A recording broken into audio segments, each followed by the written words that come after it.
Welcome back everyone. I've got an exciting recipe to show you today, full of flavor. This one is going to be an aloo masala. It's a potato curry that we're going to serve with some dosa.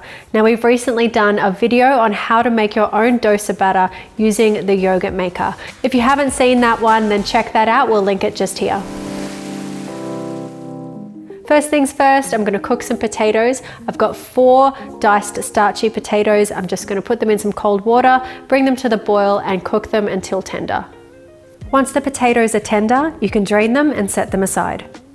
Heat 2 tablespoons of ghee in a fry pan and add 1 teaspoon of chana dal, 1 teaspoon of urad dal, 1 teaspoon of mustard seeds and 1 teaspoon of cumin seeds. Gently fry these for 2 to 3 minutes, being careful not to burn. Add 2 diced red onions, 1 tablespoon of fresh grated ginger, 2 cloves of minced garlic, 10 curry leaves, and 2 chopped green chilies with the seeds removed. Saute this until the onions are soft and translucent. Then you can add 1/4 teaspoon of turmeric powder, your cooked potatoes, a teaspoon of salt, and around 1/4 cup of water. Stir through and cook for a further 2 minutes.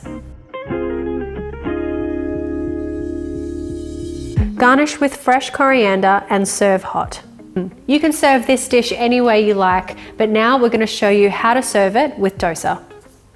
To cook your dosa, heat a pan to medium-high heat and brush it with some ghee. Ladle some of the dosa batter into the middle of the pan and spread it evenly to create a thin layer.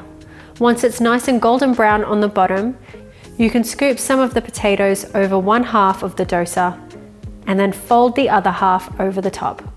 Allow it to finish cooking through and then transfer it to a plate to serve immediately. So there you go, a takeaway favorite but done at home. This is a really great, fragrant and flavorful dish and another awesome fermented food to add to your repertoire. Give it a go for yourself at home and let us know what you think in the comment section below. If you haven't already, then hit subscribe to see more of our Luvele life recipes. And if you enjoyed this video today, then give it a like for us. We'll be back really soon with another great recipe.